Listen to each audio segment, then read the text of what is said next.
past few years, Ricky Gervais, Stephen Merchant, and Carl Pilkington have been meeting regularly for a series of pointless conversations. This is one of them. Testing. Is that all right? Hello and welcome to the Ricky Gervais Show with me, Ricky Gervais, Stephen Merchant. Hello. And the little round-headed buffoon that is Carl Pilkington. All right.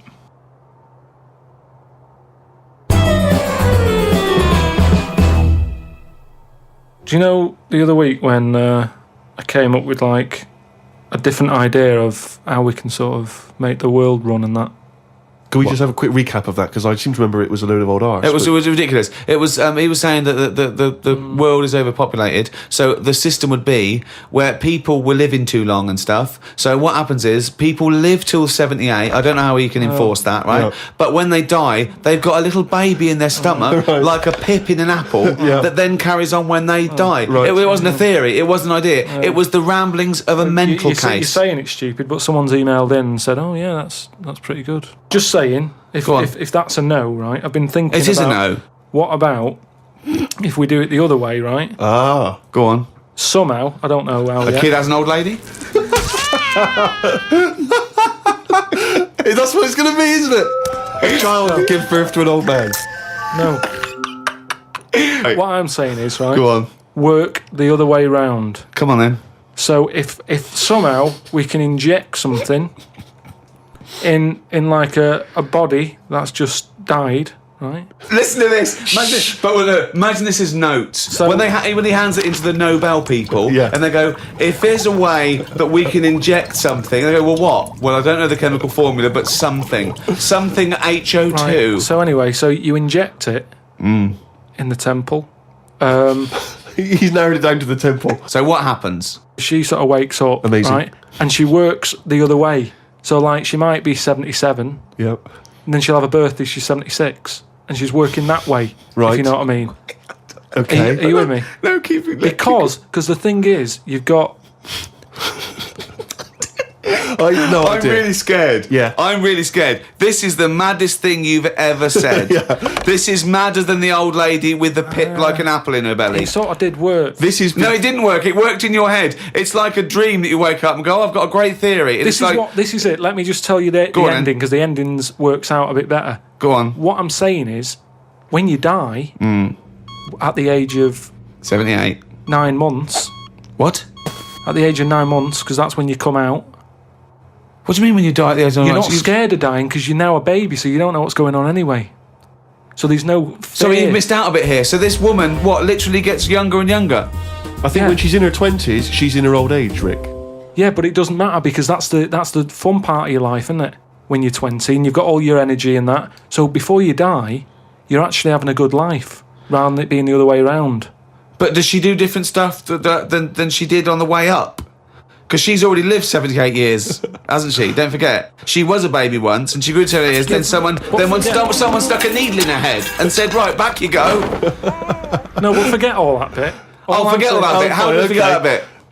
What I'm saying So is... she died and she doesn't remember all her... This is a new life, is it? Let me just leave you with this. Right, you're talking shit. Explain yourself. But aren't the family getting younger as well? What's happened to the family? Forget it then, we'll leave it as it is. No, leave it as it is, shall we? Shall we? Can we all agree on that, guys? Now, should we agree to leave it as it is? Is that all right? Because I don't want to hear any more from the diaries of Charles Manson. No, it's. I mean, you're a fucking maniac. A friend of mine got a gift, or rather gave it as a gift. I don't know if you've been familiar with these. It's a charity organisation, and you go on their website or you phone them up, and you can give someone else the gift of, say, a goat. And it's a sort of goodwill thing, you know what I mean? So you buy an African family a goat that will help them for years. And it's like you're saying, well, I would have bought you a present. Yeah, but I've used that money wisely. Yeah, so it's almost like they've given Exactly the present. They've given the goat. Yeah, it's a beautiful idea. But as soon as he told me about it, I thought to myself straight away, knowing Carl's views on charity and giving, I wondered what his views would be. Well, are they happy with the present over there? Like the people who are getting it? you're an idiot. What, you think an African family wakes up and there's a little goat with a ribbon tied round it, and they go, "Oh, look what Santa brought us." Look, and that mince pie's gone on that glass of milk. You're such an idiot. No, but what I'm saying is, does that family want a goat? Yes. But why? It's not they want a goat, it's they need a goat. Do you think... What do you think this organisation is? Just arbitrarily giving goats to people. They're going to say, "Oh, I wanted Nintendo." What are you thinking? What I'm saying is, right, let me put myself in their shoes. Well, This'll be they a haven't got first. any. But say I'm one of them, right, over there. Right, I'm sat there, it's Christmas Day, right? I open it up, open the present, little goat there, right? Now, if I was one of them, I'd be going, not another mouth to feed. At the end of the day, there isn't enough food to go around for themselves, never mind a goat. Don't they say, like, having a dog and that is quite expensive? Sometimes they say, you know, what with all the injections you've got to give it. Well, I'm assuming it's all above board. The goat's had its injections. That's what some of the money goes towards. It's just a way of redirecting cash. But the thing is, why do they want that goat? What's the main reason? What does a goat give you?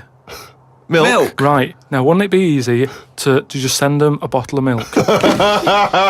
Without all the hassle and the headaches that come with it. That's all I'm saying. And the other thing is, think about the goat. That was happy over here. Suddenly, it's on barren land. No grass. I'm gonna burst! What do you mean? You didn't send a goat from here. I'm saying, who's happy at the end of this, right? You've got a fella who hasn't got a present over here because the mate bought him a goat, right? So yeah, let's do this properly. So there's a tick. He's not happy, right? Then you've got the person who's opened it, who, like you said, wanted something else, right? It's a goat. They go, who's going to look after this, right? So tick, they're not happy. And then you've got the goat going, what am I doing here?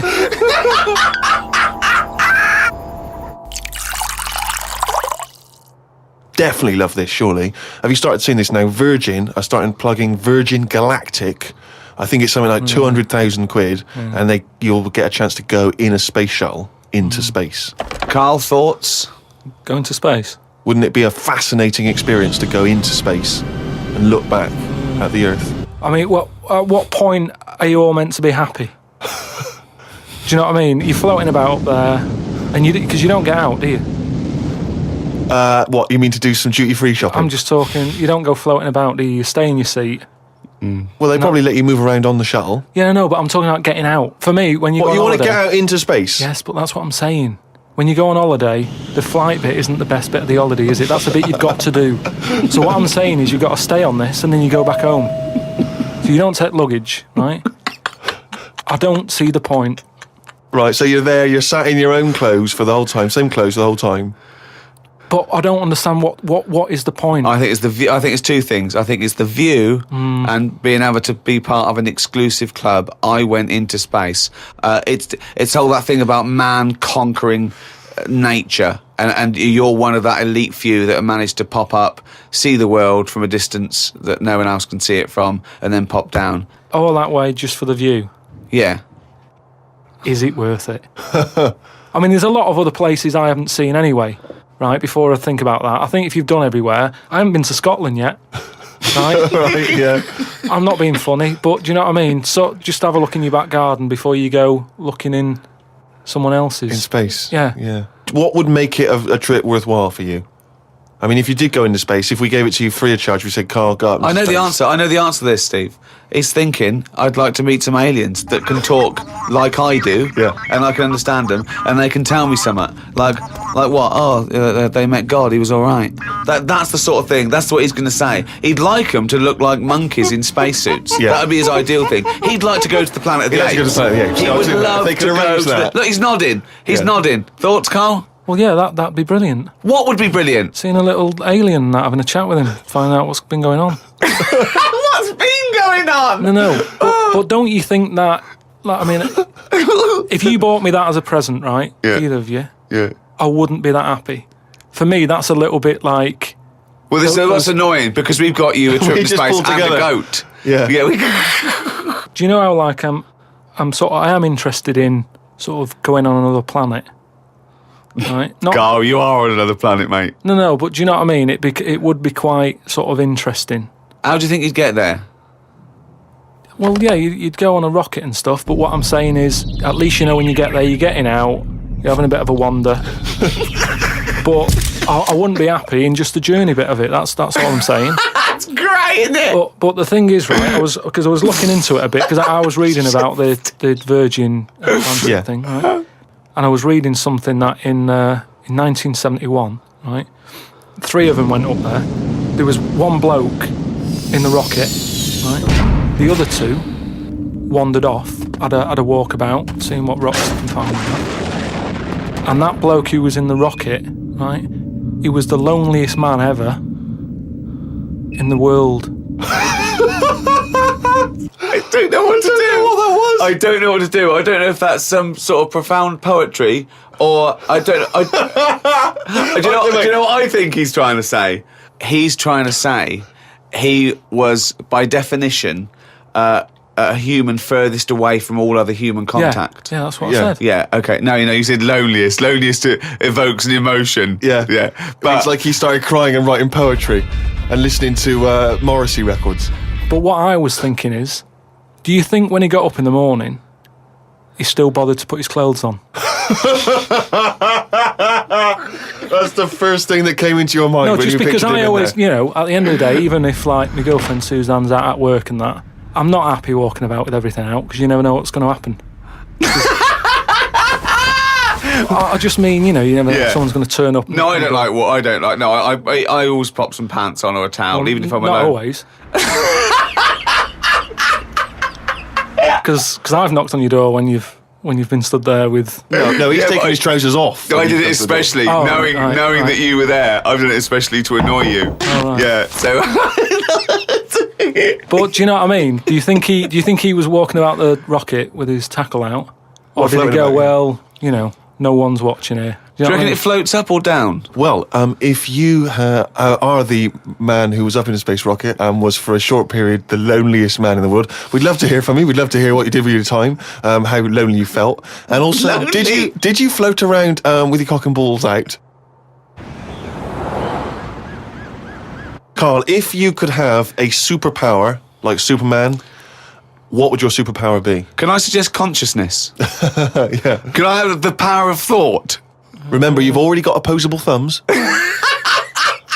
So cross that one off the list. Oh, go on, Carl. There are so many to choose from. Telepathy, X-ray vision, Flight, invisibility, choose it wisely. strength, intelligence. But why have I been picked? Oh, for God's sake! No, but I'm just saying. It's Rob's question for No, you. but I'd just say, does anyone else want this? Or, do you know what I mean? Oh, No, what do you because- wish you no, could do that's no, impossible is because- the question. no, because- What? What do you mean? Because with that comes a responsibility. Is what With I'm saying. enormous power does come great responsibility. So, would you like Spidey senses? Is that what you're saying? Come on, Carl. You know what these superheroes because they can. I know, but they it can always freeze they're things. never happy, are they? Do you know what I mean? Spider-Man that wanted to tell that girl that he could climb walls and that. He's like, I can't. Superman never told Lewis and that. Who's Lewis? Who's Lewis? Lewis. Who's Lewis? It's just a pen pal, Superman's. Lewis, his little secret chum. Yeah. All right, Superman. Hello, Lewis. What are you doing? Superman. Who are you? I can't tell you, Lewis. Brilliant. You know, Hulk. He wasn't happy. Hulk, he wasn't happy. It's true. He's got a theme. He has got a theme. There's not many happy superheroes, are But there? leaving aside the superheroes you're already aware of, Yeah. what superpower would you want? You don't have to fight crime with it, Carl. Let me remind you of some of the other things. Invisibility. All the time, though, or can I sort of turn that on and off? Let's say you could turn it on and off. Would that interest you? Yeah. I'll have that. Right. Okay, and what would you do with this power of invisibility? Just sort of wander about and that, just not get seen. It's a brilliant power. It's a brilliant. And it's put to such brilliant use. It's brilliant. Well done. And why would you want to walk around and not be seen in that? What would you gain from that? Don't know. You could sort of go in shops when they shut, so you don't have to go. How would you get in? Just get in just before they lock up. Oh yeah. How would you get out? Wait till the morning. Brilliant. So hang on. So that's your use of invisibility. They found the power of invisibility. You want to sneak into. Bear in mind. No, hang on. You want to sneak into HMV, right? Wait for 12 hours and then buy something. I love it. Just so that you don't have to be in there with other people. Do you know what? I don't want it. I don't want a power. Why not? Because I just don't think it'll do me any good. I think it's more of a hindrance. I love this. It's like, just think of his presents. We've given you a go, a trip into space, and the chance to be invisible. Not happy with any of them. Yeah, what he wants is a voucher for HMV. Yeah. He just wants some tokens for a record shop.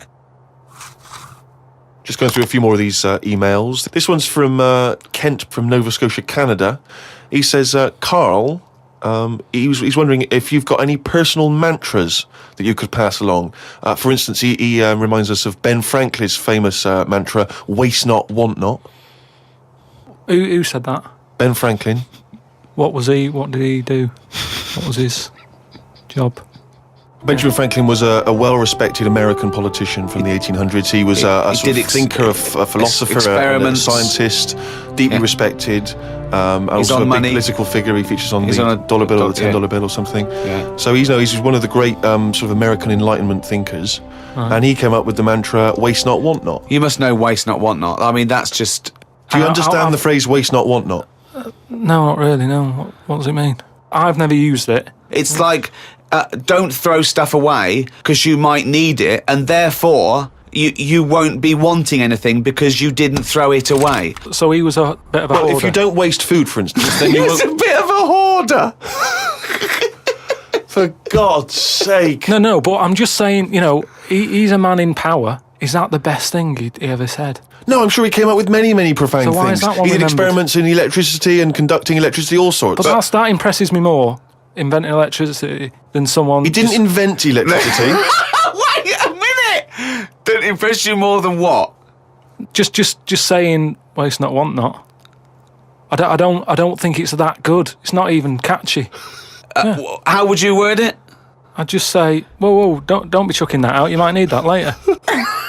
Don't be chucking that out. You might need that later. Carl Pilkington. Whereas some would argue that waste not, want not is perhaps a little bit more pithy, a little bit more... We should go through great sayings and phrases and say if he could, well, firstly, does he know what they mean? And then secondly, can he improve them? That would be brilliant. We'll do that next time. All right, let's say... Okay, Winston Churchill. Never have so few done so much for so many. What do you think of that? How would you... Do you know what that means? I'd just be annoyed if I was one of them who gave a lot for a few or whatever, right? No, gave a lot for so many. If you were one of those few that gave so much for so many, i.e. it means these few good men, their actions freed the world. They freed the world. They have an impact on every person in the world, and they were few brave men, and that's what he's saying. Yeah, but what I'm saying is, if I was one of them men who gave up his life, right, I'd want a name check. I don't want to be bungled in with everyone else who is saying a load of blokes gave it their lives. Well done on that. See you later.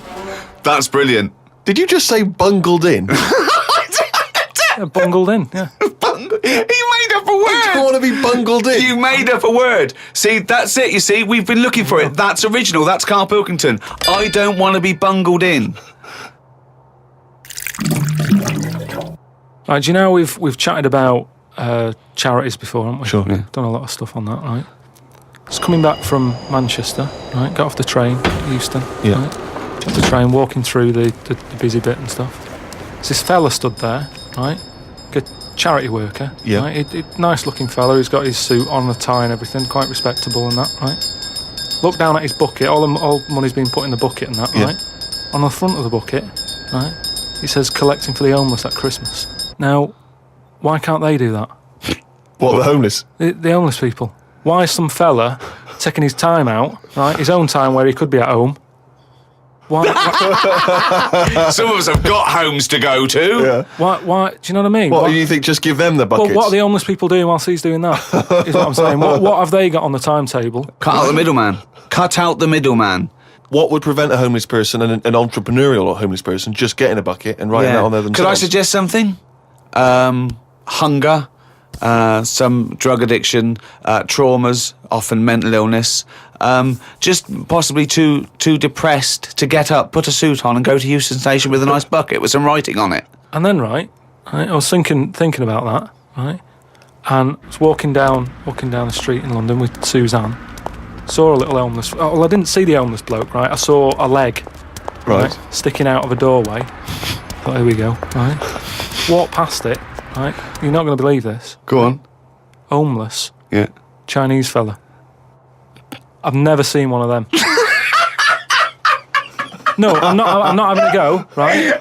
But have you seen? Do you know what I mean? That was a shock. I really don't think I have. I think he's got me there. I hate to say it, but I must say I can't remember ever seeing a homeless Chinese person. Weird, isn't it? I actually said, I was walked past and I said to Suzanne, "Did you see that?" She went, "What?" I said, "Just look back there." She said, "What?" I said, "That homeless fella. Look back at him." She said, "What?" I said, "He's Chinese." And she said, "Yeah, good point." Good point. Of course she did. She said that to shut you up. She didn't want to get into a conversation with you. Rick, it's that time again. It's what the whole world is waiting for now. Is it every Monkey week. News? It is Monkey News. Please perform live the jingle. Oh, chimpanzee, that monkey news, you. There we go. Right then, well, got an email from John. If you've got any monkey news going on in your area, Let us know. God, amazing. but there's a TV channel in Moscow, right? And I think they had a bit of bad luck or something, a lot of redundancies and that, right? And whoever was in charge of it got a bit mental and got rid of loads of people, right? Yeah. And they come in the next day and they were like, "Right, are we ready to go live?" and that. And someone comes running in with a clipboard saying, we haven't got any people left, right, to present. Such nonsense. Right, tell you what. Right, okay, carry on. So he goes, "What?" If just one employee turns out to be Simeon and is doing a good job, I'm never doing this radio show again. So this TV channel, it's having a lot of problems and that. They've got to go live, right? He's like, "What am I going to do?" Anyway, for some reason, right, there was a chimp knocking about. For some reason, that's the key piece of information, No, but we didn't get it. We didn't get it. It doesn't matter, does it? It doesn't matter. It doesn't matter. Imagine Anyway. if that was in a film. And they're going, well, I can't see where this plot go. Well, he's just there. He's just there. So anyway, he sort of says, get it in a suit, right? Why? So, because they're running out of ideas, the clock's ticking, they've got to go live with something. What do you mean? What he's What, is it a presenting? news programme? He's presenting. Listen, it's a chat show. I am not... They can't Again, talk. don't have a go at me, have a go at John, who sent this in. Right, And be this quiet. Let's hear it. Let's hear the end. So anyway, like I say, they're going live, 5, 4, 3, 2, 1, whatever. Chimp sat there on the chair. He was like, "Look, let's just get through tonight's show and worry about this tomorrow, right?" What are you talking about? Look. So they've put a chimp in a suit. What was that handmade, or were the sleeves a bit short on him? You idiot! Think. So anyway, it's sat there, right? And they're going, "Right, here we go. Good luck, everyone," right? Yeah. Chimp's there. What program is this? It's a chat show. Whose chat show is it? Well, it's the monkeys. I like the fact that It's the they... monkeys now, is it? Did I say? I like the fact that they put the chimp in a suit. It's like, no one's going to take this chat show seriously if he's not dressed up, if he's not smart. Slovenly, look at that slovenly ape. So anyway, Oh. let's get to the point of it and that, right? So anyway, they go on, right? It's all going Didn't brilliantly. happen. There's no way this happened. Here's a fundamental So anyway. question. How was the chimp asking questions? Not sure about that bit, but all I've got is the stuff that was on the news site for this. Like I say, I've But given it's you, rubbish. Yeah, but I've given you some facts. No, I've they're told not. you there's a TV channel in Moscow that's having problems, right? I've explained that. No, bit. it's rubbish. They've got rid of presenters. The monkey sat there, right? Don't worry about it. Anyway, I'm telling you, it goes all right. It So goes anyway, okay. In case you were worried, Rick. he's sat there, right? Absolute They get to the shit. first break, they're like, can't believe it, right? Viewing figures and that, they're loving it, right? What? No. What? How did they know the viewing figures in the break? Please do not interrupt the And news. what did the chimp At do in end the of it, first half? They had a big guest on that week, and And what did he do? Just talk to was it? himself? They walked. So Cher comes I'm on, Not, I'm yeah. not sure, but say if it is Cher, right? No, Right? what? The main gaffer is like going, "Oh, Cher's going to go mental at us, right, for putting." So on with it the is. monkey." No, it is Cher. No, it's In Cher. his mind, it's Cher sitting there talking to a chimp in a suit. So anyway, she and they're comes filming off- it for Moscow TV, and the ratings are going through the roof. Presumably there's a translator because Cher doesn't speak either Russian or chimp. So she comes off, right, and the bloke who's in charge is like, she's going to go mad. She's going to go mad here. She walks up, she goes, "I love that." Right? She said that's one of the best interviews, right? So anyway, they decided, right, it went so well, kept him on. He's still there. I love the fact that Cher was an idea that Steve threw up, and now she's going, "I love that, I love that, I love that, Jim. Get me back there. I want to go to Moscow. Never mind." Unbelievable. Don't have a go at me, have a go at John, but, you know, if you've got any monkey news, send it in.